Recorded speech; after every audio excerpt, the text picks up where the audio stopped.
Good afternoon, ladies and gentlemen, and welcome to joining On the Spot Motorsports. I'm your host, Mitchell Gunter. Tonight we got a great guest. George Bryce is going to be joining us. But first, we want to start off and showcase our sponsors. And our first sponsor up is Miracle Automotive and Towing here in Stark, Florida. For all your automotive and towing needs, call 904 368 1114. Hey, don't pray for a miracle, call a miracle. Also, let the red, white, and blue take care of your green on the spot lawn maintenance. Full service lawn care for you at 904 966 1633. Also, coming up this weekend in Stark, don't forget about the Splash Bash. That will be taking place on Sunday, July the 3rd. The event schedule is Golf Cart Parade starts at 4 o'clock from 5 p.m. to 9 p.m. We've got water slides, food trucks, cornhole tournaments going on, and of course, a cruise-in car show and fireworks at 9 p.m. But first, real quick, a lot of racing action was going on this weekend. Of course, up in Nashville, Tennessee, we had the NASCAR race. Chase Elliott was your race winner after a long rain delay that took place in stage 2.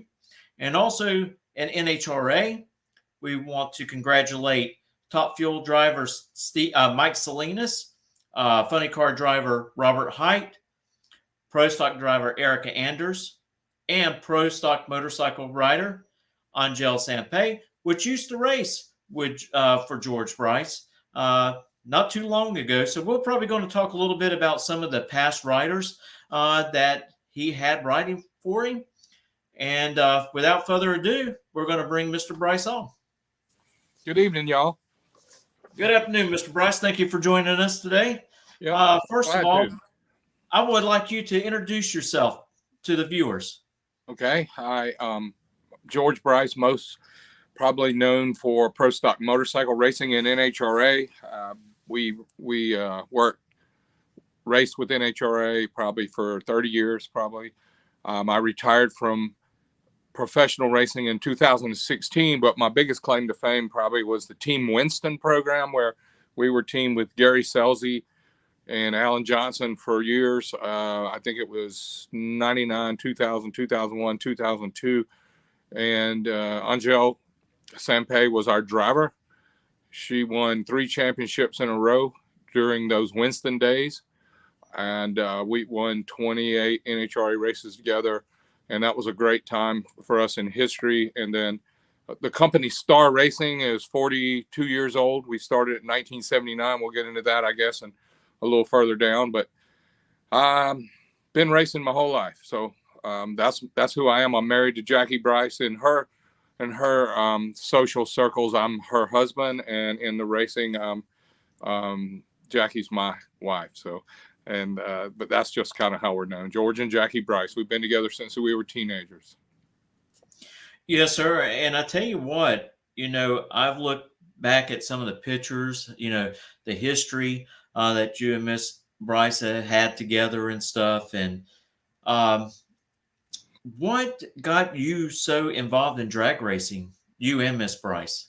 Well, Jackie, and it's okay to call her Jackie. You can call me George and Jackie. I appreciate the respect there. That's nice. Yeah, but that's how we're known, George and Jackie. But as a kid, before I met her, I was always into racing. Well, we lived in Darlington, South Carolina, and Florence in between there. My grandparents were in Darlington, and I was in Florence, they're joined by just a 10-mile stretch. So when the Southern 500 and the Rebel 400 and all that cool stuff would come to Darlington, it was just in our blood. It was normal to us to have race crowds come in and it to be all about Richard Petty and Cale Yarborough and Buck Baker and Buddy Baker. And, it seemed like when the Southern 500 would come to town, we would have even our family members would get involved in the race some kind of way as ticket counters or security or whatever. And back in the late 50s, there was a movie called Thunder in Carolina. And this was when movies were pretty black and white. But Roy Calhoun was a star, and Fireball Roberts was in it, Curtis Turner, and a bunch of the old guys, the old guard from the school. And my mother, Gail Davis Bryce, she played she played Fireball Roberts' wife in the movie, and she got to do some cameo scenes like the wife's grandstand, where when the cars would come by, they would all stand up and cheer, and then they had the pre-race party where they had the dance and all that stuff, which was pretty cool back in the day. We had the Southern 500 parade downtown Darlington, where we would it was a pageant. I mean, it was like, if you were from a small town, it was like Indy 500 coming to your town and having the pageantry of that. So it was ingrained in me as a small young child. So I raced quarter midget dirt cars when I started when I was 3 years old. So I've had racing in my life ever since. So we had a black number 3 back in 1958, before there was a black number 3 that was famous. And my name was Buddy, which was because my granddaddy, my great granddaddy were all George Bryce. So we had to call me Buddy, and I'm George Wilson Bryce III. But hey, that was 60 years ago. But the drag racing was real popular in Darlington. Tommy Hewitt had a little 8-mile track there. And then, of course, Harold Brazington, the man that built the Southern 500 track, the Darlington Super Speedway, he also built Darlington Dragway, which is still in operation today. And he was a neighbor at my grandmama's, like literally on the same street. And he was a hero to me when I was a kid, and he would come see us and we would come see him. But it was cool to go to the drag strip when I was a young kid. Before I could drive, my grandma would take me, and I learned about drag racing right there, right then. Well, and when you started out racing with motorcycles, there was a class called Funny Bike. And yep, that was a little bit later. We started in the 70s racing in the sportsman classes, like Comp Eliminator and Super Stock and stuff like that with the bikes. It was very similar to the direction NHRA and IHRA was going, but it was IDBA, and that was International Drag Bike Association. But as we progressed, we decided to build a funny bike, which was like a funny car, sort of. It was turbocharged with a little bit of nitrous, and we won a lot of races on that. I think we won won the championship, I think in 83 and 84. The last one we won was in 1985 with the funny bike, and we won 9 races out of the 11 that year. So it was a really big deal for us. It really paved the driveway into star racing as far as being known all over the world. And then after funny bike, we decided to build a pro stock motorcycle because how popular Terry Vance and Bob Carpenter and Russ Collins and those guys just started it to grow over in NHRA. And I think the last funny bike race NHRA ever ran was the 1984 U.S. Nationals at Indy. And we ran funny bike there, and we won the race. We had the NHRA number 1 on the bike, and we won the U.S. Nationals. First time I met the Winston people. They had 2 Winston Trophy Queens. All the RJ Reynolds people were there, and we got to do a winner's circle with the Winston people, which was like so far out there when I was from Darlington, and the whole racetrack was red and white, Winston, Winston, Winston. My family all knew Winston. None of us knew that it was tobacco. We thought Winston was racing. We thought the NHRA Winston drag racing and the NASCAR Winston Cup Series, we all thought that was just a racing company. We didn't know any better, but it was very cool until one day grow up and to be picked by RJ Reynolds Tobacco Company to carry their company colors and go out and race professionally. Yeah, matter of fact, I think I have a picture of that motorcycle. Funny bike? Oh, yeah, that's the Winston. You're Winston. Yep. Winston right there. Yeah. Yeah, that turned out to be a very, very popular young lady. Of course, we knew that. I was teaching Frank Hawley's drag racing school in Florida. I taught Frank's class for 23 years. I probably had over 100 professional licenses that I signed. We had 700 plus students come through that motorcycle class at Frank Hawley's for over 23 years. And Angel was a student. She showed up there, looked a little bit too small to fit the bike, and we were real scared, and we made her sign a special release that said we would not be held responsible for whether she could do it or not. And if she agreed and signed our release, if she couldn't complete the class, she would be entitled to no money back, and there would be nobody could really fuss at us. And because I had a limitation of how big the drivers could be, how little they could be, how much they weigh, how much they couldn't weigh. And that was the limit that would fit the motorcycle. And she was too short and too light for the motorcycle. So we were nervous, but she ended up being the perpetual student. She came 5 times, and we even made a joke of it. She was the student that wouldn't go away. And we did not know how determined that young lady was to race NHRA. And so I can say I knew her before she was a motorcycle drag racer. And she wanted to be one worse than anybody we ever met.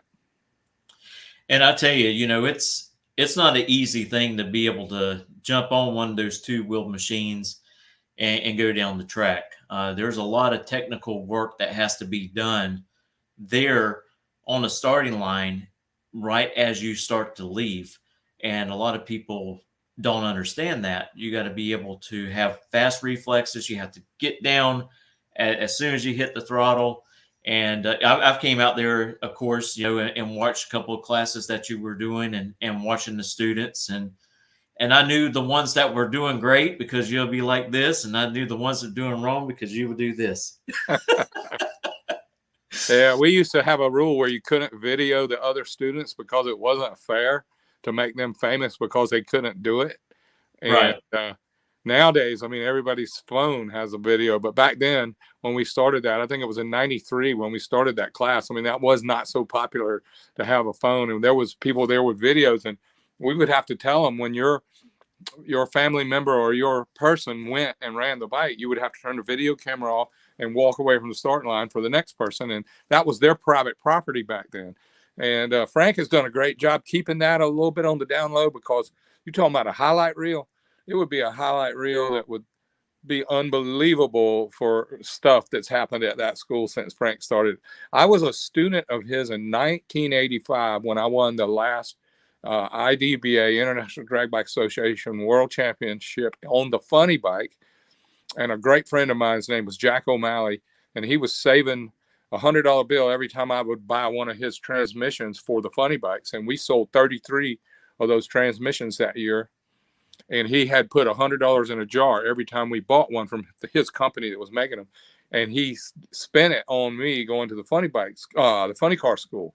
So my first 200-mile-an-hour quarter-mile pass was in 1985 in Frank Hawley's funny car. And that's where I met Frank. And we stayed in touch all the way till we started winning the Gator Nationals with the Pro Stock bike. And one of the all-time best, the late, great John Myers, was our rider at the time. And, of course, he hit it off with everybody. I mean, if you didn't love John and you knew him personally, something was wrong with you, man. That was just a prince of a dude. He was just a good guy. Well, of course, I have one of those crew shirts right there. Yeah. And inside of it is a marketing portfolio that was signed by John Myers, still sealed up. And it was a funny story, talking about John Myers. I had another gentleman. There's a Facebook page that's for diecast collectibles. Okay. And so I had the shirt in the shadow box and the marketing portfolio, and I had the motorcycle, the diecast bike, sitting on top of it. And he hits me up and he says, "Hey, would you be willing to sell that to me for $1,500? Wow. I says, "No way." I says, "No way." I said, that stuff's going to be handed down to my youngest son. I said, he's the one that loves drag racing. And so all of that will more than likely go to him. I says, none of this stuff I have is for sale. I said, I will never sell it.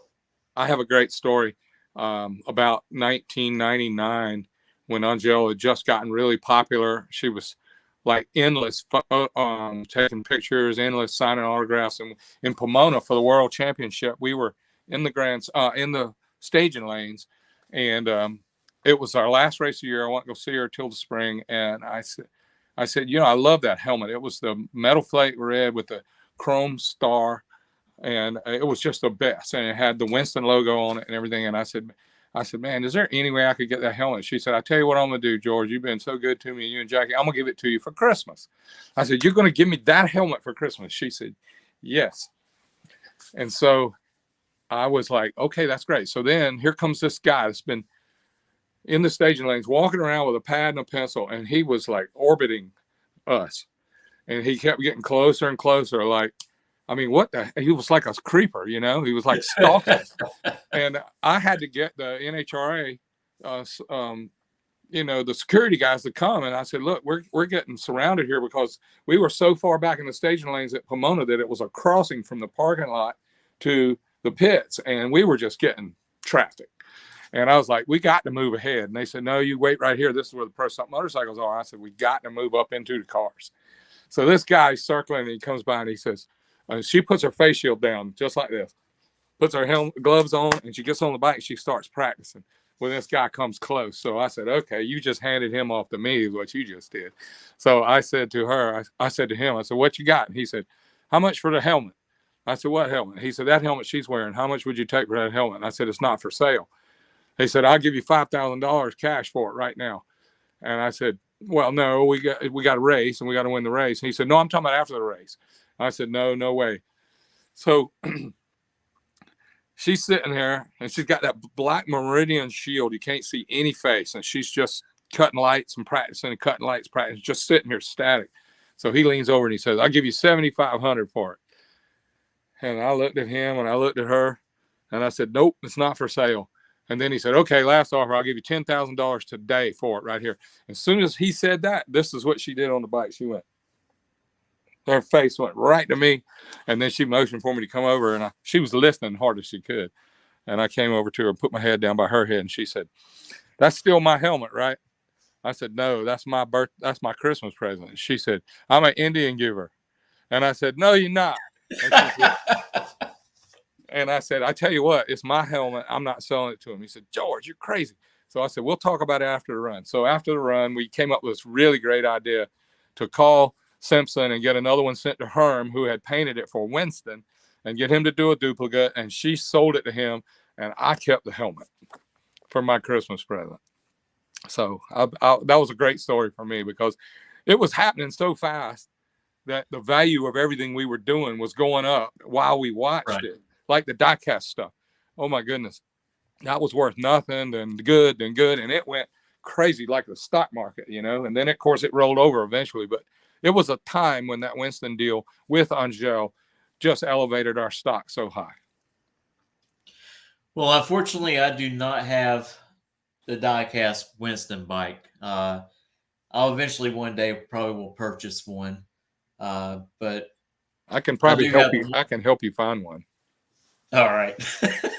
You just got to remember to hit me up on that because I look dumb, but I did keep some stuff. Yes, sir. After, during the years of Star Racing, how many riders raced for you in the NHRA, and which riders stood out to you the most? Great question. Great question. It's a real hard. I think it was 11 that we won with over time. That was a lot of time, though. That was from, 1990 to 2016. So I think it was 11 different winners we had during that time, which was great for us because it gave us an opportunity to work with so many talented personalities that was wonderful because of the drag racing school. And the unfair advantage I had was, we learned Gainesville Raceway better than anybody. I mean, we could just about go low all the time there just because it was like my driveway on my yard after going there and racing there in the school for 23 years. But getting first round draft pick is that's what happened when I had all those students come through. You'd meet someone that was like, oh my gosh, with just a little bit of training and a little bit of opportunity, this person might be a winner, So that was fun to know, but it's a really good close race between the late great John Myers and Angel Sempe, because John was our real first winner. That he's the first person to ever take over my seat. I ended up winning 8 championships, not in NHRA, and I won over 100 races before John Myers with me as the driver in the genre that we race in our little fishbowl of motorcycle drag racing. But having someone else do the driving was such a departure for Jackie and I. We just didn't know where to stand. We didn't know what to look at. But when John came along and offered to ride the bike to show me what he meant with his ideas of how I could go fast, because when we met John Myers, he was the top gas champion of IDBA, which was a heads up 820 class when Pro Stock was only running like 750s. So that was a really wonderful farm class for pro stock. You know, guys could go 820s heads up, and it was a great time to learn from those people. But John was the best rider I'd ever seen, the best driver. So he was giving me tips on how to race. So when we started the school in 1993, it was patterned after his style of racing. So when someone came to the school, we would help them learn how to drive like John so they could actually be successful, because he had a great style. The second choice, or maybe my first choice, and it's like I said, it's a toss-up, it's definitely Angel. She won 28 races with us. John Myers won 33 races with us. I think Angel won 29 with us. But having those two people really put the brand on the sport and put the brand on the class that it was star racing. 3 world championships with John, 3 world championships with Angel, and we had number 1 or number 2 every season for 13 years in a row with those 2 drivers. And that really put us on the map, so to speak. So I'd have to pick them. Have I seen others that are great and awesome? Yes, ones that stick out. Michael Ray's really good, talented dude, man. He goes fast on anything. And then, of course, great Reggie Shower, such an inspiration. Double amputee to go out and win races. And then Peggy Llewellyn, another female that was determined to succeed. And several. Oh, like I said, it was 11. And Fred Collis did a great job. You know Fred. Fred was an awesome racer. He won races in all motorcycle pro stock. He won races in NHRA. And what a great addition to our category. Tell you a funny story about Peggy Llewellyn. Yeah. Somehow we were talking on Facebook and Messenger and stuff, and we were just talking back and forth about motorcycle drag racing and stuff and NHRA, and I got one of her crew shirts. Okay. Well. And so she seen that Rush crew shirt, and she goes, "Oh my goodness." I said, "I need to pack it up and mail it to you and get you to sign it for me and mail it back." But we kind of lost communication, hadn't talked to each other in a while. But when she seen that crew shirt, she all got excited about it, you know, and said that was some of the funnest days of her life. Find her on Instagram. You can find her and you can message her, and she'd be happy to do it. And she's trying to get back in right now too. She's been working hard to get a deal going again where she can relicense, and give her a shout out for that. That's really good. But interrupt the kind of the line of questionings. I would like to say before I forget how proud I am of Angel. I'm not the biggest Vance and Hines fan in the world, and that's obvious. I tell people that all the time. I appreciate them in a way nobody knows, because I'm not really a fan and I don't brag on them. But every trophy that we have at our house here in our shop, there's 80 something of the NHRA championship, winning trophies like this.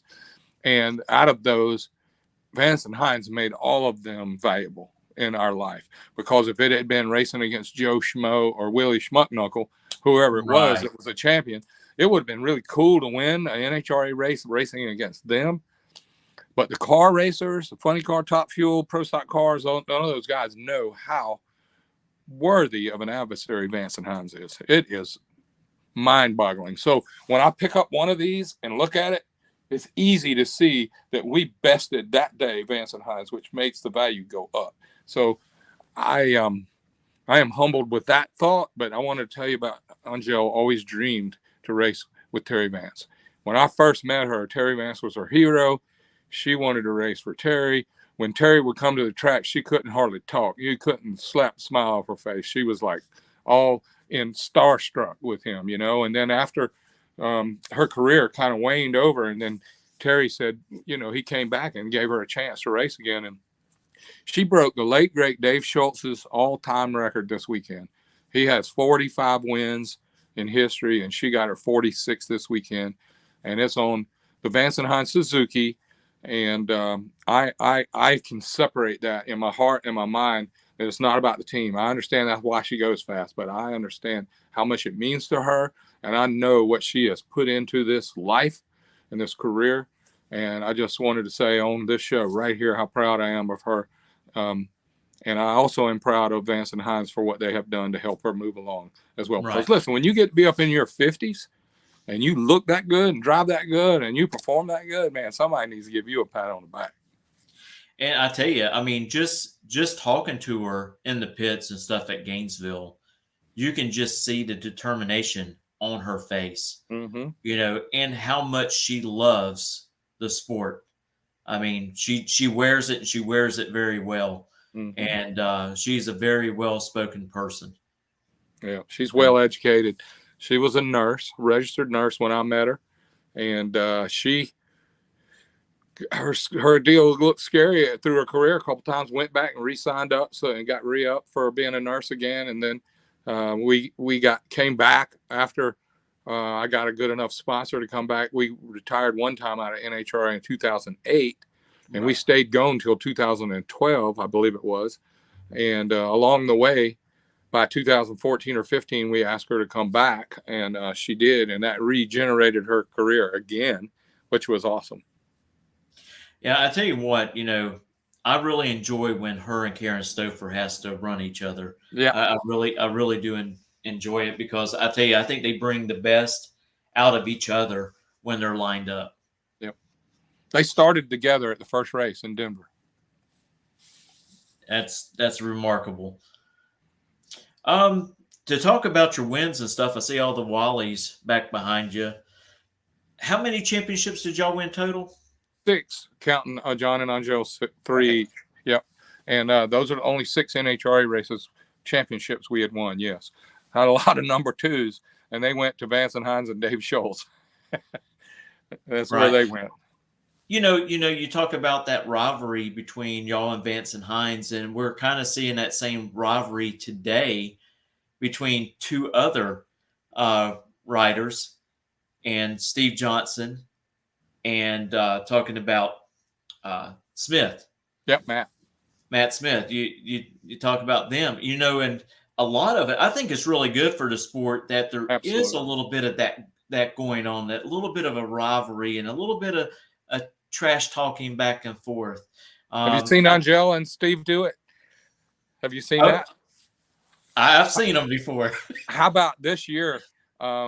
He somehow or another, because he's so got his head down, focused on what he's doing, he noticed how much, whatever the name of those crystals are, they're expensive, really nice, high quality crystals. So he went and got some bling, and he put it on his little tweet, the little bird on the back of his leather jacket. And she saw it, and she just went off.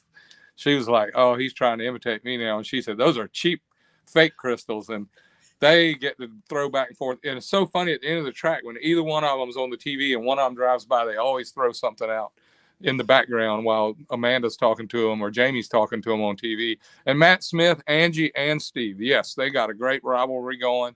And that's 4 good personalities, Angie's Right. and Matt's and Angel and Steve. They're 4 great ambassadors for our sport. And I love to see them kind of butt heads a little bit, because it has made our sport more popular again. It's good. Right. It brings the fans out. The fans get a little bit emotionally involved Yeah, with what's going on, and it's just great. it's fun. Uh, because without it, it kind of makes it a little bland, and we don't want the sport We to be don't want bland. We blame. like to see all those different types of egos come out. That's right. And that's what racers have. One thing that's at the top of the list when you say, "Are you a good racer?" and that means you check the ego box, because it's a good one. It's a good one. Um, One thing I want to talk to you about is something that's a little overdue, and I think that it needs to happen. I think you and Jackie need to be uh, asked to become part of the Drag Racing Hall of Fame down at Garlick's place. That would be awesome. I think y'all deserve it. Uh, all the success that y'all had over the years, and I'm just waiting for that moment. I would love to be down there if y'all do get inducted into that Hall of Fame. But what would that mean to y'all? Well, I I used to be that guy talking about the ego deal, and we all have egos, but I was racing because I don't know, but I felt like I needed somebody to shine the light on me and say, "George, you did great. George, you're awesome. George, you make winners. George, you know how to make a motorcycle fast. George, you this. George, you that." And I fed on that um, as a proud, hungry man for attention. And I love to blame it. I blamed it on, I was giving other people a chance to shine. I was giving other people a chance to grow. Like Angel, she came out of, New Orleans area and got to be a champion. John came out of Alabama, got to be a champion. But I was the one riding. I was the one that was like, I wanted it to be about me. And the trophies, I wasted a lot of my life adoring the trophies. I almost made idols out of them. And once I was saved, gave my life to Christ in the middle of 2015, I became ashamed of the trophies. And now I realize that heaven is only full of humble men, and hell is full of proud men. And I realize now that it was such a great gift that the good Lord gave me to be able to help other people win and help create a career. So now my trophies now have a different meaning to me.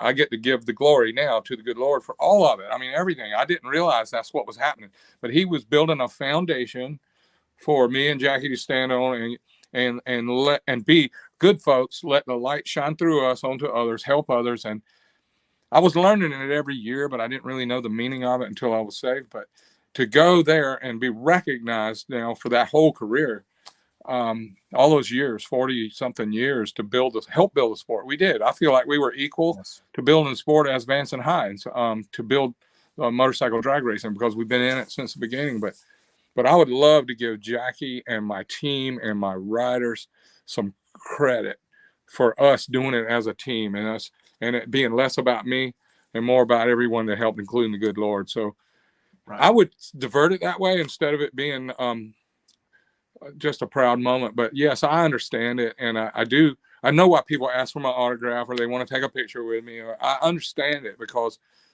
they were doing their lives. We were doing this life.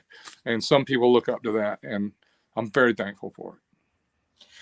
Yeah. You know what's so funny? I've known you all these years, and I don't have nothing hanging on the wall with your autograph on it. Well, we can fix that too. Yeah, we might have to. I might have to get you to dig around and see what you can find, and see if you can find an old hero card and sign it and send it to me.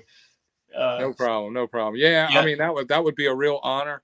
I spent probably 4 years being ashamed of the idolization of my career, and I'm over it. And I understand it. I had some really great people explain it to me in a way I'd never seen it, and now I'm really cool with it. Yeah, I do believe that y'all deserve that recognition. Thank you very much for all the hard work that y'all put in throughout the years. And by mentioning that, do you have any regrets of retiring, or from owning a pro stock motorcycle team, or are y'all pretty happy with the decision? That's a great question, Mitchell. Back to the help building the class.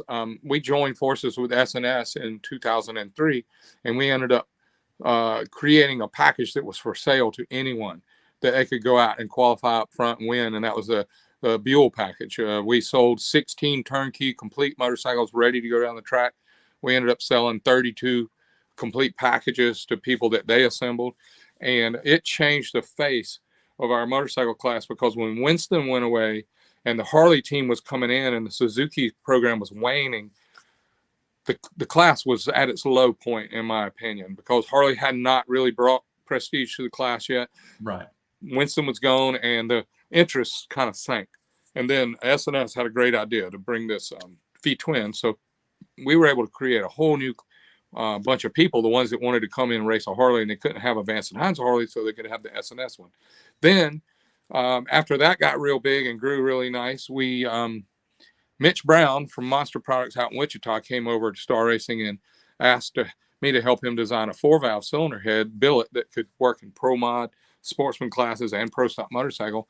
So I am so proud of Mitch, and to see that finally come true now, 10 years later after we started that, now it's a viable product that's for sale to everybody. When you can't get Vance and Hines stuff and you can't buy Harley stuff, there is an alternative now where you can go out and still race NHRA and still race pro stock. Matt Smith races one. Steve Johnson races them. Chris Bostic races them. And there are more and more guys getting them.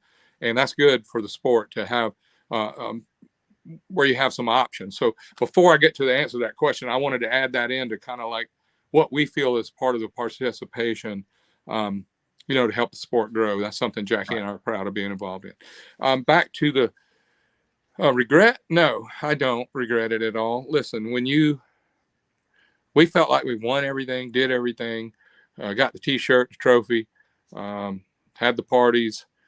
There was really nothing left to gain. If we went back and spent a couple million more dollars, we might get 3 more trophies, maybe 4, maybe another championship, and help another person come up.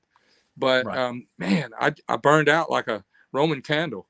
We were just on fire, just going pow, pow, pow, and finally, it just got old to Jackie a little bit. The travel, the the rush, and keeping the world, everything lit, and trying to keep a business going and keep families going. And I'm proud of the NHRA Pro Stock Motorcycle class. I'm proud of the competitors in the class. I'm proud of how it's continued to roll and grow.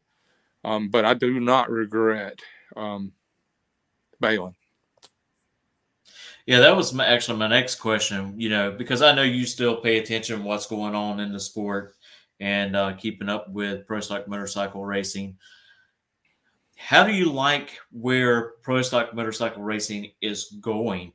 I mean, the speeds have picked up where we've got multiple drivers hitting 200 miles an hour. We're running in the 670s now.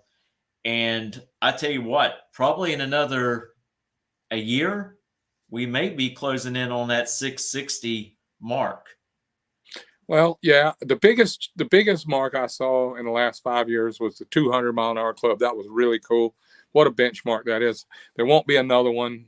I don't think they'll ever break the 200 deal to go to the next digit. I don't see it happening. I mean, people said that about Top Fuel, but they're still not going 400. 300 is still the benchmark, The 660s now, Karen did it at the Gators, which blew everybody's mind. I know it was like it was like unicorn weather. It was so magic. And she was driving really great that weekend, and her bike was fast. And everybody else struggled with that weather and that track because as racers, pro stock car, pro stock motorcycle, we have a cadence, we have a speed that's almost a habit. And I say we because I did it. Well, we just lost Mr. Bryce. Did there I he is. He's back. Yeah, I got a phone call came in. I don't know what to do about it. That's all right. But anyway, so we have a cadence where you go first gear is 1 second, second gear is 0.7 of a second, third gear is 1 second, fourth gear is another second, fifth gear is 1.5, and sixth gear is to the finish line. And if you're going, that's around 680, and the weather's around 3,000 feet corrected altitude, and you're in your comfort zone. You don't even have to be working outside of your brain. You just floor it, and you bang the clutch, and you see the shift light, and you shift, you go really straight, and you go 680. But when that weather comes in and the track comes in and it's time to go 675, 670, many people, not criticized, many people get left behind. And when I say left behind, I'm talking about the motorcycle accelerates faster than their normal cadence. And so you have to become, instead of being average or being in your normal range of comfort, you have to get out of that, and you have to be intentional. You have to be 100% aware, which sounds dumb when you're riding a motorcycle that fast, but you have to be more aware when the motorcycle's faster than you can process information. And I'll give you a great example was when F1 came to Indy, and they were running the oval backwards, and they were going through the infield, and Michael Schumacher was there, and he was leading. And he came off the front straightaway and went in the infield, made 1, 2, 3 turns, and he did a full loop while he was in the lead by about 14 seconds. And he got back going, and he went and ran a few more curves and a few more corners. There was no noise on the radio. And somebody asked, "You okay?" He said, "Yeah, I fell asleep for a second."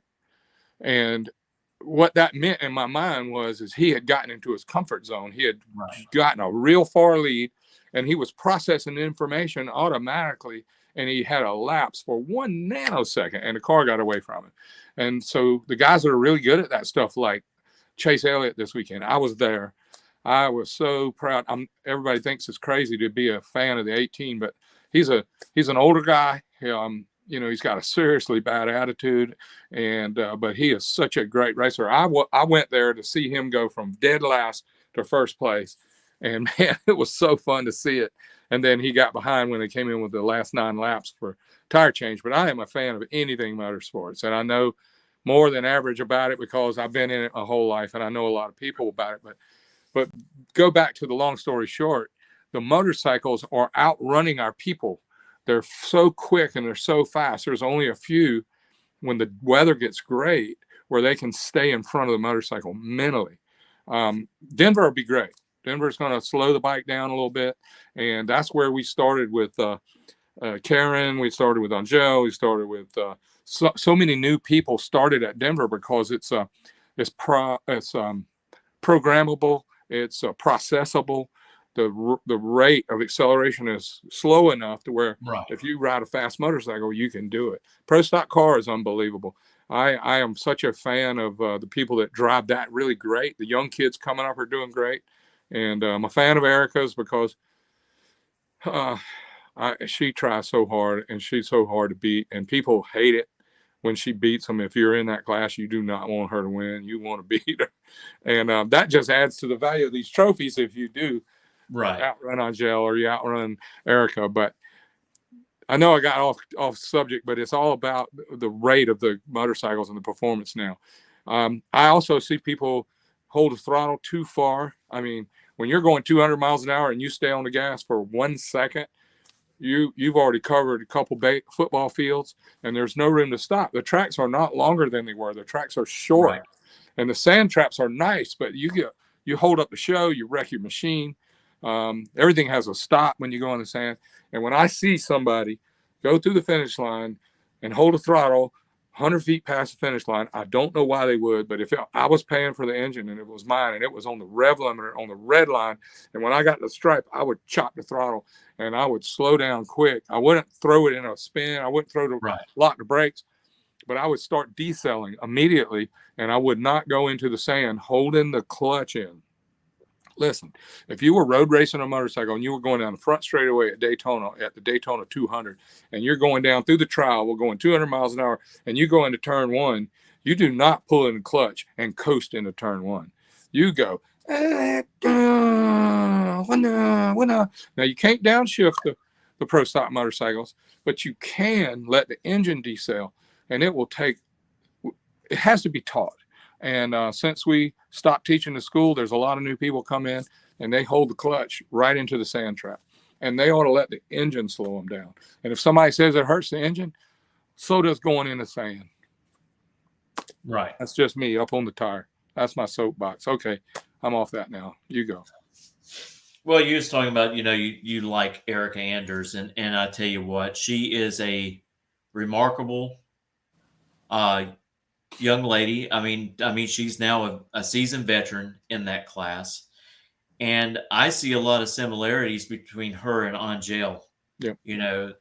The way they market themselves. You're always out there. You're trying to market yourself and sell products. Yep. And they both carry their self the same way, just as if they had the same PR person in their camps. Yeah. I'll tell you, everything's about gender these days. And I'm going to tell you, when that car door shuts on that red car and she puts that shield down, there ain't no gender in that car. All there is in there is a serious beast that wants to leave first, go straight, and kick your butt at the finish line. And when Angel's face shield goes down, there ain't no gender in that machine either. I know. And I'm not saying they're not 100% female. No. I'm talking about the attitude.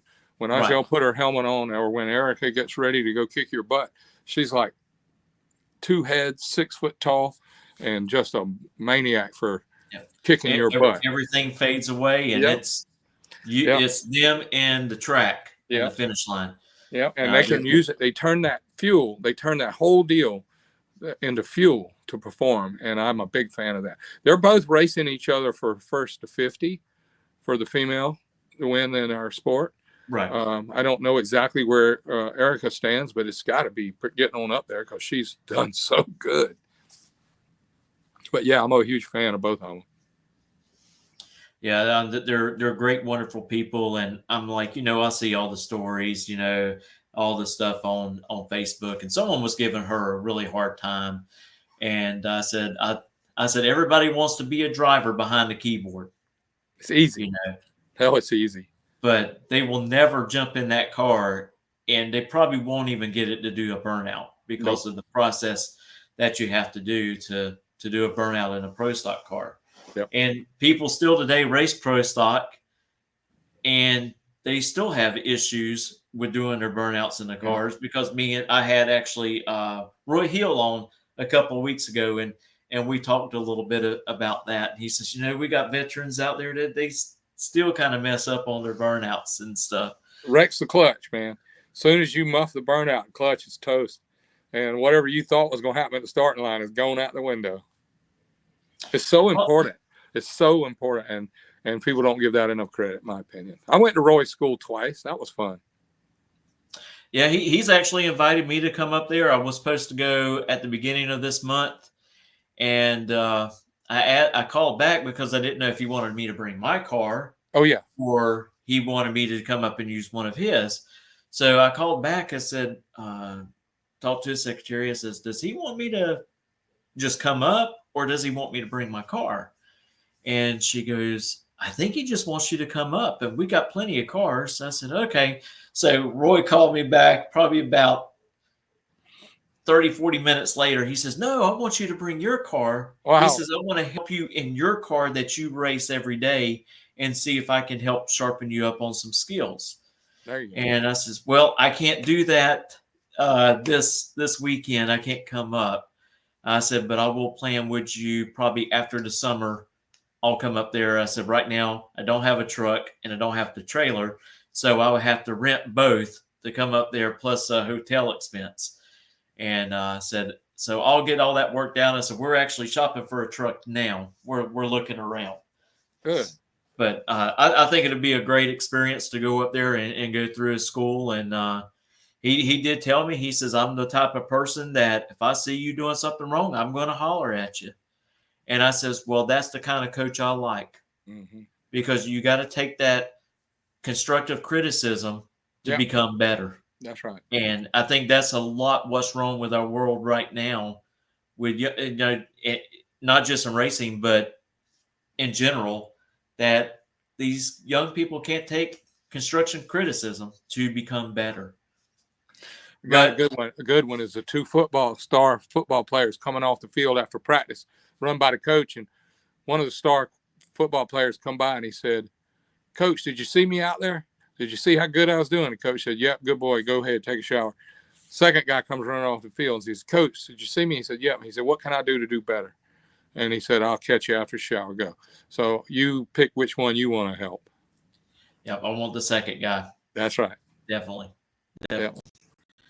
Well, you do a thing every Tuesday afternoon, Tech Talk Tuesday. Tell us a little bit about that and how that all became. Really good. It's amazing. I did 152 yesterday, which is, I am 3 weeks. I think that's right. 3 weeks away from 3 years in a row. That's an incredible thing. If you had come to me 3 years ago and said, you're going to go on at dead nut 6 o'clock every Tuesday Eastern and talk for 30 minutes about what you think you know about engines, I would have said, you're crazy, because I can't show up for dinner. I can't even show up for anything for 3 years in a row, 52 weeks a year at 6 o'clock on the money. So in my last 3 years, I've been on an airplane and did it. I've been in my truck driving down the highway and pull off the side of the road. I've been anywhere and everywhere something goes wrong in my schedule. And by the grace of the good Lord, I had not missed yet. And one time I was so sick I couldn't talk, and Jackie talked for me, and that was fun. But we made Tech Talk Tuesday every Tuesday at 6 o'clock. I talk about stuff that I learned for 40 years. Some of it's basic, some of it's really over your head. I try to mix it up a little bit, and I pay attention to the numbers. I pay attention to the analytics and see what people are interested in, what gets watched the most, what doesn't. I know how that works. And right. I am learning about it every week. And now it was so much fun at first, and then it got to be a little bit hard to think of the subjects. And and try to be right about everything. And then finally I gave up and realized that I just have a little bit of a talent to be able to talk and tell about what's in my mind and tell how things work. And now even here at my home, in my shop, I have examples to use and I have stories to tell. And I have gotten such great feedback. And I don't monetize it anyway, other than my sales have gotten better with my products, which we'll talk about. But because I offer information and I make it in a way, I don't give the farm away, but I give enough ingredients to make it a good farm story. Well, and I tell you, I've watched it from time to time. I can't watch it every time that you come on, but I do try to tune in. Sometimes I'll go back and watch it after the fact. And some of the things that you talk about, also can be crossed over to your car engines. Mm-hmm. And that's what I like about it. I think it's very educational, and I really appreciate that you doing it. I thought it was very interesting when you was talking about the cams last night, and you talking about spring binding, and what will happen when you squish it down too much. Your motor's going to come apart on you. Yeah. And I thought that was very educational last night. Thank you. And I do target it towards engines, period. I get to use the Milwaukee 8 motorcycle as an example because that's the fishbowl I operate in right now. But over my years, I did lots of 500-inch development. I helped some different NASCAR guys along the way, and did a lot of engine development on single-cylinder engines, V-twins, 4-cylinders, lots of pro stock motorcycle stuff. Oh, my word. I feel like I still got the book on how to make that run good, And then, of course, all that translates into every kind of internal combustion style engine. I got really well versed on turbochargers, superchargers, nitrous oxide, and also incrementals at the drag strip and how to actually make your car go faster, because I was able to do that a lot during my years. But I have tried my best to focus it on just an engine guy, or people that are interested in what their stuff's doing and their engine's doing. But it has been a very rewarding experience for me, and I'm going to tell you where it came from. And you asked that first, and I forgot. But when I realized that when I was going to retire, I didn't have anybody that wanted to fill in behind me. I didn't have a protege. I didn't have the next guy, the kid that wanted to do this. He wanted me to teach him. There's a lot of people watching or are going to watch the show that say, "Oh, I'll do it." But that's great. They do feel that way until it's every day for 7 days a week, 24 hours a day. And it takes that long to be this good at it or to be this well versed at it. It's not because I did it when I wanted to. It was because I was 24/7 it. And it has become a lifestyle for Jackie and I. And we've been able to turn our retirement into an opportunity now to where I can spend the brain bandwidth or the brain space that I didn't have before trying to run a business and run a racing team. Now I can spend that on education.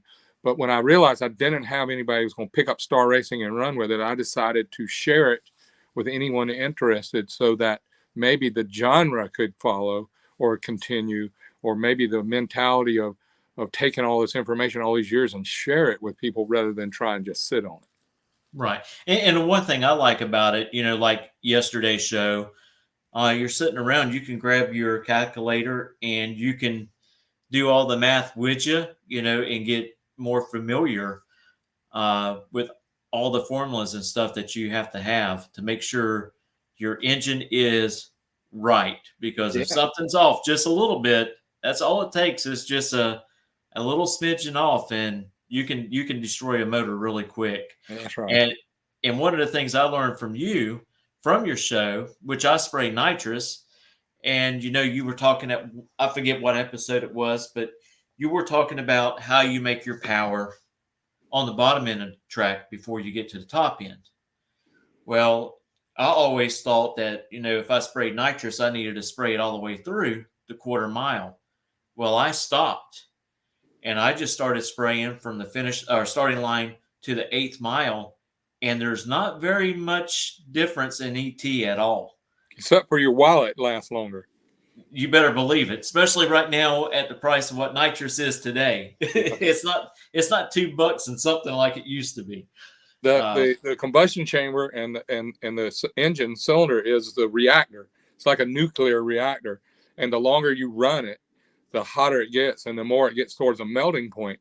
And if you make all you can early, then you can let that cool back off, and then of course you get your money goes further, and your parts last a little longer. But the biggest impact on a nitrous kit is the first eighth mile. The last, I mean, you only pick up a little bit in the back, but boy, does it do the most damage down there. When you're tuned wrong, you can get away with, you know what? If you look at like a 5-speed, the gears are standing up. First gear is standing up. Second gear is standing up. Third, fourth. And then when you get to high gear, it's laying down.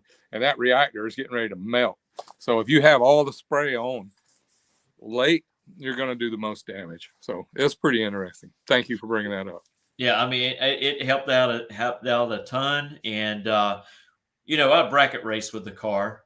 And it was funny. A guy came up to me and he says, "How in the world do you have that thing run so consistent out here at the track? You'd be in a nitrous car, you would think it'd be all over the place since you don't spray it all the way down." Yeah. I said, "I know where my marks are on the wall, right, where I have to get off the button, both on the right lane and the left lane. I know where my marks are at. And I hit those marks every single time. And it took practice to get there, to make sure it's exactly the same. And that's how I'm able to run pretty consistent in my car." I would like to have the override button too. So you killed the tree and the guy's in front of you, and he's gonna take the stripe. And if you kill the tree, you can still get the wind light if you get in front of him. So that's kind of fun too. Yeah, it's it's a lot of math. Racing is math. Yeah, all of it is math. Yeah, from everything, calculating the weather, to calculating what you're going to run. I mean, it's very interesting, and I'm not a person that doesn't like math at all, but I appreciate it now since I've raced for years and learning how to work all that out. Yeah, and you have to be good at it, or you're not going to be very good at racing. Part of it. But I wanted to get in a little bit about the cams that you offer there at Star Racing. Thank you for asking, Mitchell. I got to tell you that over the years at Star Racing, for I think 43 years now, we started the company in 1979, and we started winning. We were starting to win a little bit before then, but we won and won and won, and that just helped elevating our deal. We were learning about camshafts from the very beginning, and I know you've heard of the company called Cam Motion, and they're out of Baton Rouge, Louisiana. Well, Kip Faber was the owner, or is still the owner, and he and I got to be friends because there was a fella down in New Orleans, so near New Orleans. His name was Paul Cascio, and he was getting camshafts made for his racing bike, and he said, "George, you need to call this guy." And I called him, and the name of his shop was Southern Cams. And I was telling Kip, I said, "Man, let's do our own cams. Let's do Star Racing cams. Let's do your own mine, and let's just sell them. Let's just flood it with Kawasaki Suzuki." So he gave me about a 10-year education, like going to med school, of cam, open, closing, duration, lobe center, lobe separation, what this did, what that did. And I was so fortunate to have the tools. I had dynos. I had all kinds of dynos. We had lots of racing motorcycles, and I was able to get in there and move the cam around. And when you have a double overhead cam, lobe separation is just a couple bolts to move the lobe separation between the intake and exhaust. You can also let the exhaust be right where it is, advance the intake. And the poor car guys, they got 16 lobes, and they can't move the lobes away from each other. I was in here changing lobe separation and leaving the exhaust, moving the intake, and you have to get a whole new cam ground to do that with a V8. So it was easy to learn doing it that way. And I remember one time I told Kip, I said, "Here's my dyno sheet. I made this much power, this torque." And he said, "Okay, we need to put a shorter duration in the intake." I said, "Really?" He says, "Yeah." I said, "Short duration, that makes more low end power." He said, "Not if you need less duration at high RPM." And I said, "Okay." So he sent it to me. I put it in the engine and dynoed it, and it lost power. So I took it out, sent it back to him. And I said, that didn't work. Give me one with longer duration. So he sent me one with 4 degrees more duration. I put it in and it went slower again. I said, what the heck? How could I have the perfect cam? So he said, something's wrong. You did your test wrong. So you'll love this. So I put the regular cam back in. I made 200 horsepower. We put the new cam in, 4 degrees shorter, and it lost power. So he said, that's no way. You can't lose power going both ways. I said, okay. So I pulled the head off, and the head gasket was blown right out the back of the cylinders. And what it was added the cylinder pressure and did not change the timing or the jetting, just changed the cam. I popped the head gaskets out because of the new more cylinder pressure. Right. So we learned a lot. Every time we'd run over parts or break parts, we would just get better and better at. Well, over a 30-year period, maybe, or 40-year period, I came up with ideas and designs. Like we would have top secret cams for Pro Stock, top secret cams for Suzuki, Kawasaki, Harley Davidson. We developed so many parts, and I would order 5 of them, 2 of them. I would order what they call tool seal cams, where you don't buy a bunch of them, you buy one. You buy a prototype. I buy 3 cams. So my whole career was 3 cams, 3 cams, 3 cams, 2 cams, 2 cams. And then when we retired one day, I had people say, oh, where am I going to get my cams? And I'm like, well, I'll just call up Andrews and I'll order 10 of the cams that I used to sell. They sold in 1 week. I said, okay, well, maybe I need to get 20. And then it went to 60. Then it went to 100. And in my whole career, I probably had never bought 100 cams. And now that one part number is the most popular cam I ever saw in my life, the 3030, for the stock Harley and Milwaukee 8s. And what it was a secret cam when we were building engines. That's it. We wouldn't like sell them to anybody. You had to come to Star Racing. You had to get us to build your engine. You had to get us to put it together and dyno it to get that cam. And it was secret. We would grind the numbers off of them. Well, now, after I'm retired, I don't want to work on the engines anymore, except for my own, which I love working on my own. Now the 3/4 cam, which is probably one of the most famous names for a camshaft in history. Back when I was in school, the guy coming by in the hot rod would be having the cam loping at the drive-in. I said, he can't drive a full race. That's got to be a 3/4 race. So everybody laughs about it. But man, what a great marketing idea it was. So we have a 3/4 cam for the Milwaukee 8. We have a full race cam for the Milwaukee 8, and we have the 3030 cam, named after the Zora Arcus Duntov small block Chevy cam that he ran in the Grand Sport Corvettes back in the 63 and 64. Yep, thank you for that. That's those, right? Yep, that's the call out right there. That's good stuff, man. And to tell you a Milwaukee 8, for you guys that are all car racers and don't know what it is, you might have heard of it, but it's the newest Harley, big V-twin. It's a touring engine. It's they made them in 2017, 2018, 2019, 2020, 2021, 2022, and by the grace of good Lord, I hear it coming out again in 23. So that just lets us have a market opportunity. I think it's 100,000 bikes every year. So I just want 0.1% of that market is all I really want, because I'm old and retired now, and we can't handle a whole lot more of it. But I love working with engine builders, dyno tuners, and clients that send me dyno sheets, feedback. They send me back, OMG, this thing pulls like a freight train. I mean, it's so great, and it just gives us a shot in the arm. We need to share that secret stuff back in the day now as a good product. So it's fun.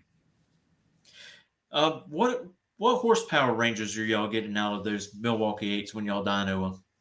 My personal bike is a new Road Glide. It's black. It's beautiful. It's got a 114 in it. Stock right off. Just drove it down to Moonshine Harley. It made 79 or 80 horsepower. It made about 109, 110 foot-pounds of torque. They put my new cam, a new D&D pipe, put an intake manifold and a throttle body, put my camshaft in it, and a tuner and an air cleaner, and we added 40 horsepower.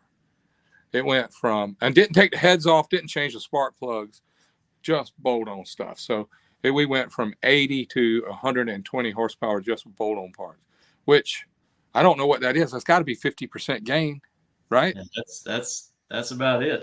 If you got 80 and you add 40, that's like a nitrous kit when you ride it, on all the time, and you never have to fill the bottle.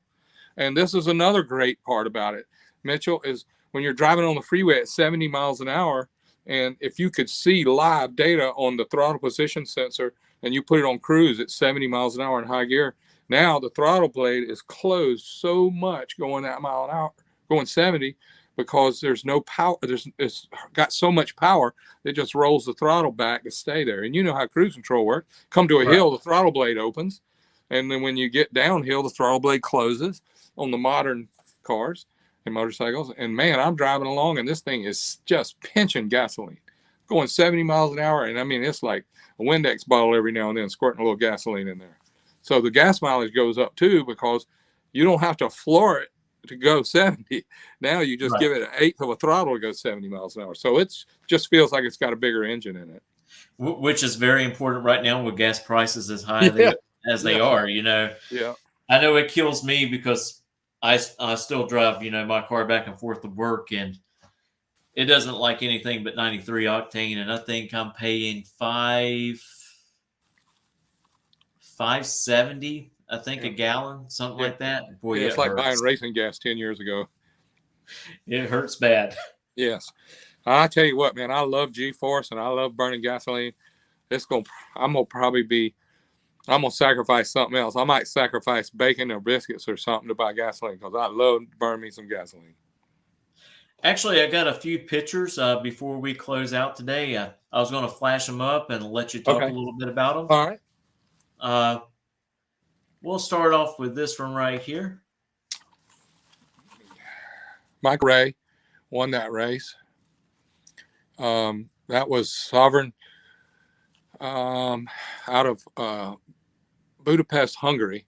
That is a sugar distributor. He was buying sugar in bulk 18-wheelers and packaging it and selling it all over that part of Europe. And he bought a Pro Stock motorcycle from America, sent his two drivers to, that's a good picture, sent his drivers to go to the Frank College Drag Racing School. I taught them both how to race. And then he calls me up, can't speak a lick of English. His name's Jeno, and Jeno. And he says, you teach my driver to win. Now I like you to teach my motorcycle to win. And I said, what? They said, you come here and you teach my motorcycle to win. I said, no, I do not come there. I don't come to Budapest, Hungary. No. I'm a red-blooded American boy. I'm scared to death to go overseas. I said, they kill Americans over there. He said, no, not Hungary. They love Americans. I said, he had to talk me into it, and he had to get his drivers to call me and talk me into it. But I made a deal with him to fly there, work on the motorcycle, and we went to the racetrack, and we went so fast over there. We ran on abandoned airstrips. They had races in Germany. We went to Denmark. Finland. We went to Norway. We went, good grief. England. We raced all over. I think we ended up winning 7 out of 8 races that year, and we won the 2011 European Pro Stock Championship. That's when I had stepped out of NHRA, but I was still racing Pro Stock. And we had the best time because of the language barrier, because none of them could understand redneck Southern boy. And I couldn't understand any English stuff, you know. So we had so much fun because we just laughed and laughed and laughed. And they thought they knew what a steak was. They thought they knew what a cow was. When they came to America, I took them to the butcher shop. I took them to the farm. And they were getting this little imported beef that looked like the heel off of a shoe. And I took them and showed them what a steak was. And we had just that kind of stuff. We had so much fun. But that was a great couple of years that we raced with those guys. And we were able to bring John Hall in and race for a little while. We were able to bring in Scotty Polachek from, as new. And Michael Ray came in. And we really did good with those guys. And then the way I understand it is the guy messed up on some taxes over there with his sugar transporting and transportation. So we lost him somewhere. I don't know where he's at now, but every now and then I see his name lurking on Facebook. But he was a great friend. We were almost like family at one time. It was so much fun. I look forward to seeing him every time.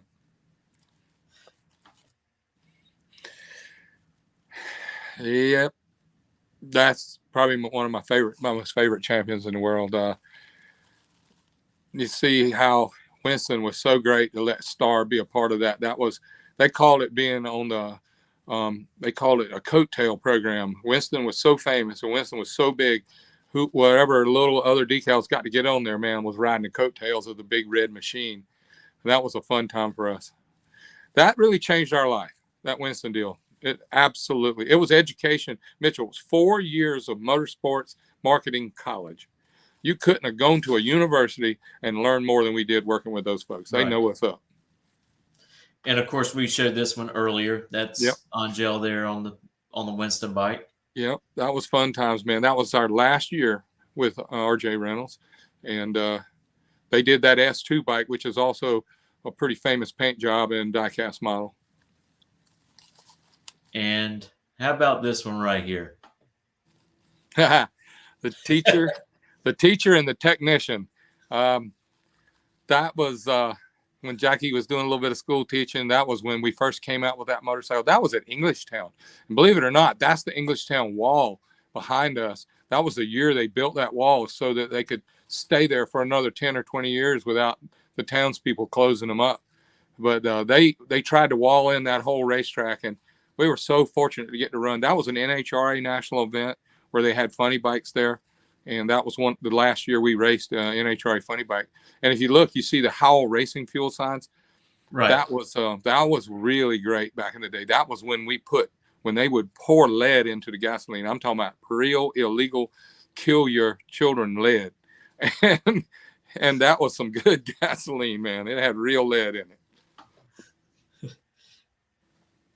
I knew you'd get a kick out of that one. Yes, sir.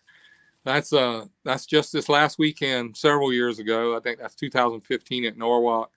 That's Ken Johnson and Corey Reed. Check out that cool hairdo. And they were some silly folks, man. We had fun racing with those kids. They were so funny. And all of us were a little bit nervous about our job. We were scared because we really didn't know what was going to happen next, but we made the best of it. And that's just the best. The late, great John Myers, man. What an iconic motorcycle. That changed our life, too. I guess the Winston bike and that Star Racing bike that John Myers won on, that was just life-changing experiences, getting to be there, know those people, and live through that time. I wouldn't trade it for anything, man. Great stuff. And this is when Angel came back on board with y'all. Yeah, that was a wonderful day. That was at 4 Wide. And we kept her a secret. We did a press conference, and we hid her in the trailer. We had her wrapped up and hidden. We put her in the bathroom at the press center, and Jackie and I went in and said, we got a big surprise for everybody here at the C-Max Dragway. And she hadn't been seen in years. And she came out of the bathroom and walked in the press room, and everybody fainted.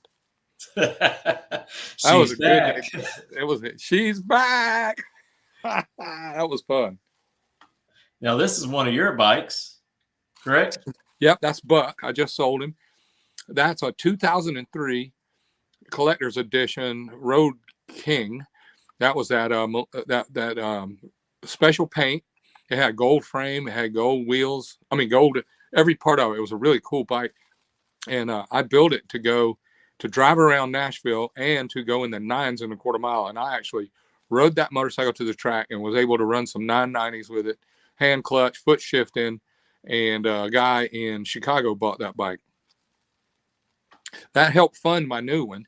I've got a new one that's called 50, Blue 50. I bought a police bike, a decommissioned police bike, and I'm getting ready to build a 9-second bagger out of it for me to drive around here and go to dyno shootouts. And I'm gonna do my best to take it from 80 horse to 200 horsepower, and I'm gonna go drive it. It's 1380 bike stock, and I'm gonna go in the 9s, maybe 980s with it. And that one you just showed a picture of, that was on a client's bike with a really cool set of leathers right there. That I'm proud of those. That was actually, was you running the track at Silver Dollar there? That's Silver Dollar. Yeah, that was my home track for my last few years running in Georgia before I moved here in Nashville. I tell you what, I met the owner at divisional finals last year up there in Atlanta, and what a super nice guy. Yeah, they were very humble, hard workers, and they love that drag strip, man. They literally, the Cat and Anthony, they pour their lives right into that asphalt. Yeah, I tell you, boy, he had stories to tell, and we just sit there and we listened to all the stories. That's awesome. It was great. I tell you what, Mr. Bryce, George, it's been great having you on tonight. a lot of people's going to see this after the fact, and I tell you what, you have the amount of knowledge that you have is unreal, and I do Thank you. appreciate you sharing it with everyone. I promise you, it's a gift to be able to bring it back up out of a file or regurgitate some things that happened. Because when I was in the fight, I was in the fire trying to work as hard as I could and pay the bills just for the down to the last tenth of a dollar. I just didn't remember things well because I was so involved and so engrossed in the moment that it was painful. And I worried about it, how that would go. But now that I have retired, it's like another set of files that were in the way back in the back have just come to the front.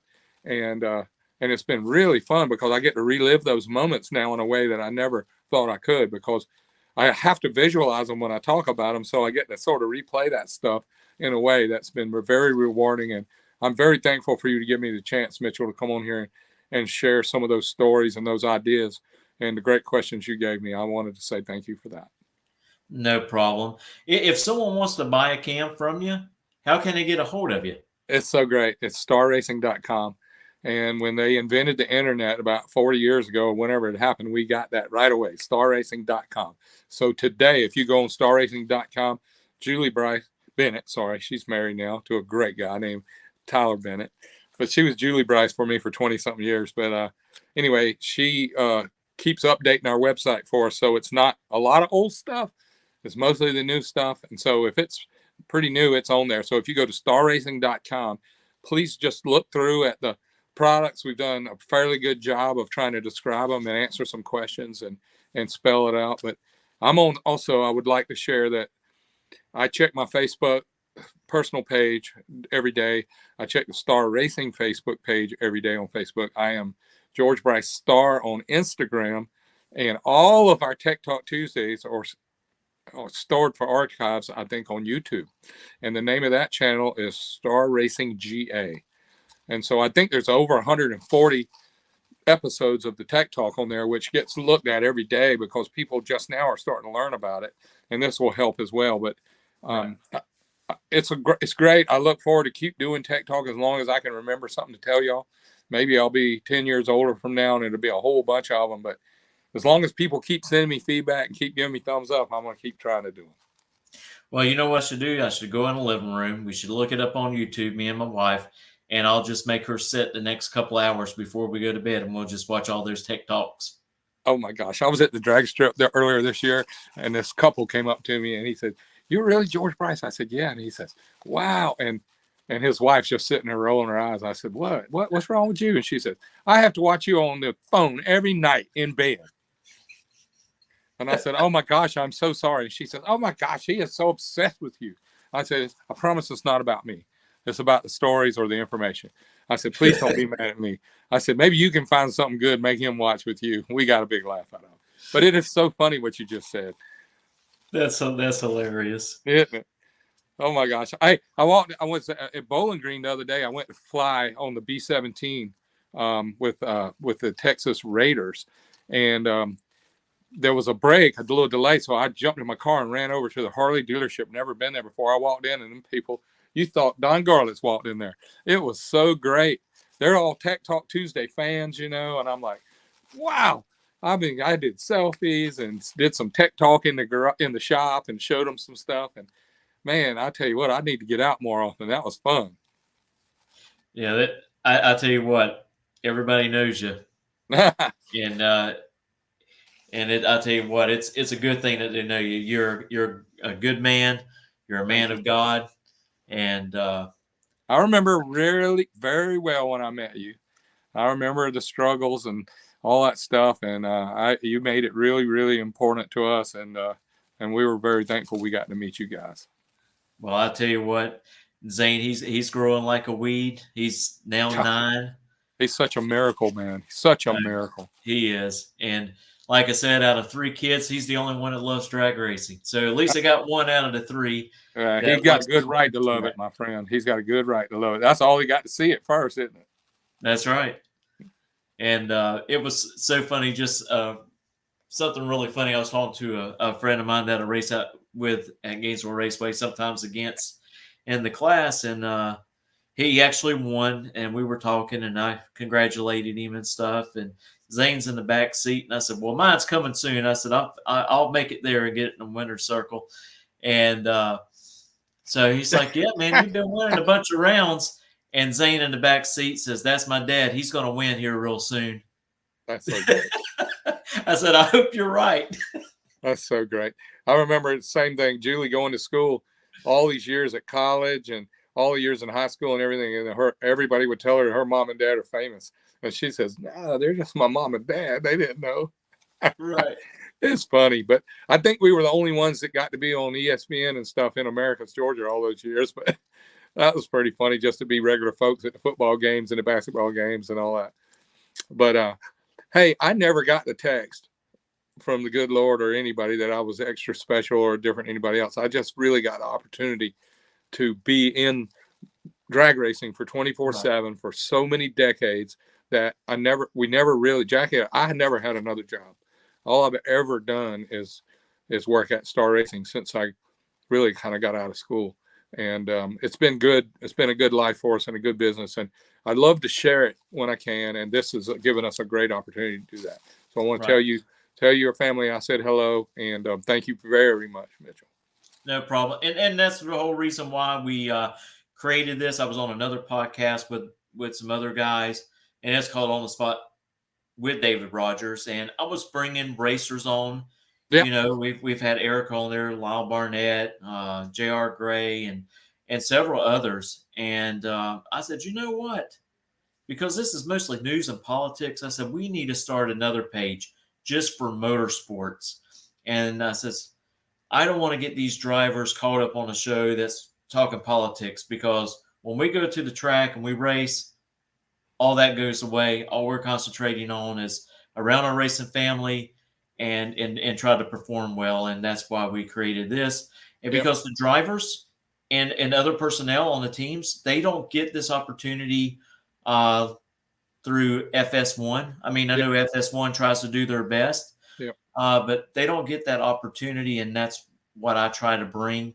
I always mention Joe Costello and what a great job that he does, and Wes Buck a lot of times on the show, because great benchmarks. Yep, I like people to, watch their shows as well and not just mine. Yeah. Well, like I said, I think my battery's going to go dead in a minute. We used it up pretty good, but I wanted to say thanks again, and I look forward to talking to you soon. And please remind me about the die-cast and the autograph, okay? Okay, I sure will. I didn't go in one ear and out the other. I got a little bit of it left. I sure will. I'll remind you. All right, my friend. Thank you very much. Thank you. Have a good afternoon. And there goes Mr. Bryce. Thank y'all so much for watching tonight. Hey, again, you can watch this on Facebook. You can also tune back on to YouTube. Watch it on your smart TV. Get a whole lot better picture. But we want to thank everyone who watches. And, of course, George Bryce, what a remarkable guy. A lot of experience and talents with him that he's sharing. And if you get the opportunity, go to Tech Talk Tuesday and watch it on his Facebook page. You will not be disappointed. Again, we want to thank our sponsors one last time before we leave. We want to thank Miracle Automotive and Towing for all your automotive and towing needs. Call 904-368-1114. And if you're looking for someone to do your lawn, don't forget, let the Red, White, and Blue take care of your green lawn maintenance. Full service lawn care for you at 904-966-1633. And also, don't forget this weekend in Stark, if you're in the area, don't forget about the Splash Bash that will take place on July the 3rd. That's right, July the 3rd at David Hurst Stadium at the Bradford High School. The event will start at 4 p.m. with a golf cart parade, and then we'll continue on from 5 to 9 with water slides, food trucks, cornhole, cruise-in car show. All makes and models are welcome. And don't forget, 9 p.m., the fireworks. That's what everybody wants to go see anyway. Again, thank you. And we'll be back next Wednesday with another guest. Please join our page On the Spot Motorsports with David Rogers for updates on who's going to be on our show next. Thank y'all and have a wonderful night.